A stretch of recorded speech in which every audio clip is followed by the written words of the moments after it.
Hi, this is Lynn. Just a quick note about this episode.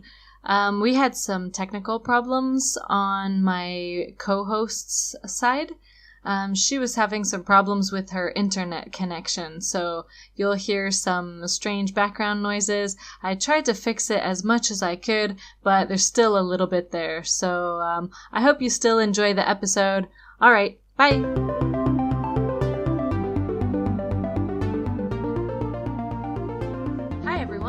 Welcome to Hard Topics, Easy English, a podcast for English learners where we talk about the important news, stories, and ideas that are changing our world. I'm your host, Lynn Welton, an English teacher with a master's degree in political economics. And joining me today is Alyssa Lott, an old friend of mine. We work together in Hamburg, Germany, both as English teachers. But now you're in Brussels. What are you doing there nowadays? That's a common question because Brussels is quite a small city, but it's pretty similar to Hamburg. There's lots of things to do on the weekends, and you can go to the restaurants, you can meet with friends at different pubs. It's a very lively city. Yeah, that's where the main office for the European Union is, right? Exactly, and I'm working with European affairs, so it's a lot of other people as well working in European affairs. It's very political. Mm-hmm. And is it strange to be an American working in European affairs? Yes. Well, I don't think it's strange because it's what I studied, but a lot of other people do think it's strange. But I like being, the alien, so it's not. The outsider looking in. The outsider, exactly. Yeah, so maybe you've got some good ideas coming from outside the problem or the things you're dealing with.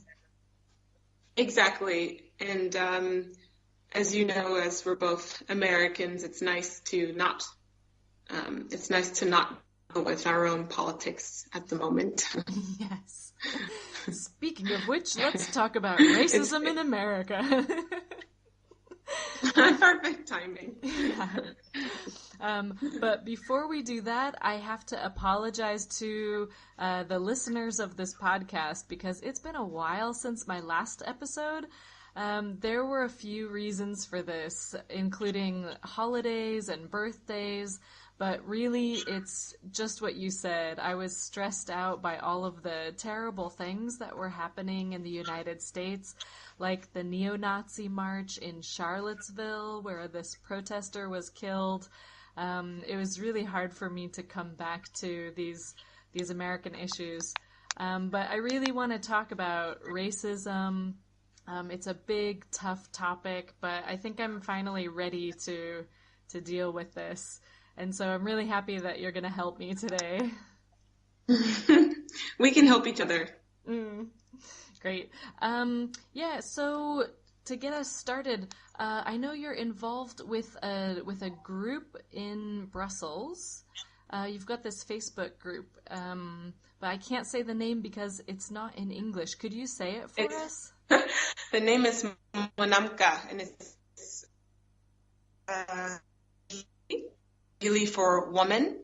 And basically, it's a group of women from African origins. So you have women who were born in Brussels, but their parents are from Rwanda. And we go to at panels, we test a lot about feminism and specifically Afrofeminism, so feminism for African women. Yeah, I remember one time we were talking about that in the English school during one of our breaks, talking about the intersection, so the way that women of African descent have a different experience from women of European descent.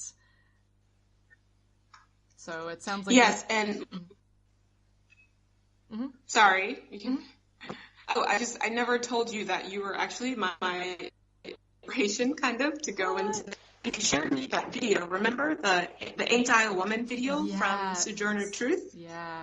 You showed me the video, and that's when I learned about intersectionality. And ooh, that's a big word. Yeah. How do we describe intersection?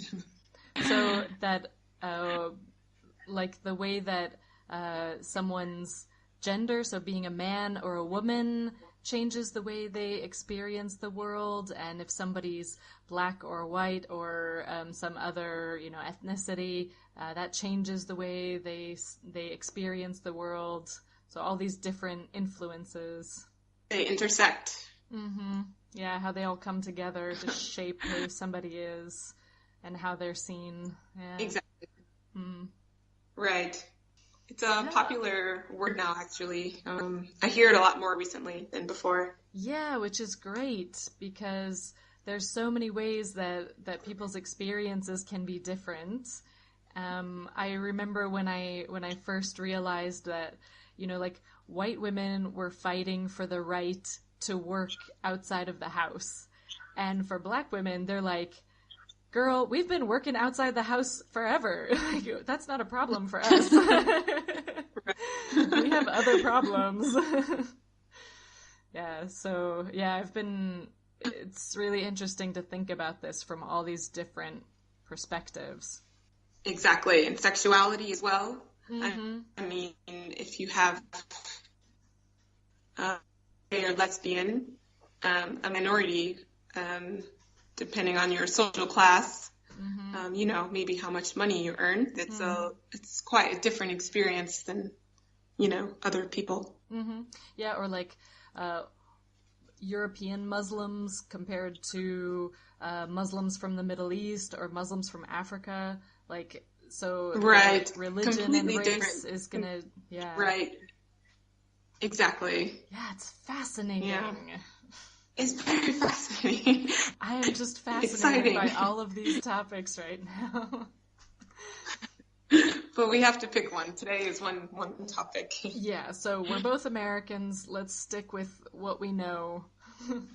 We'll deal with that topic. Right. All right, so I wanted to we'll try to do a quick summary of the history of racism in America.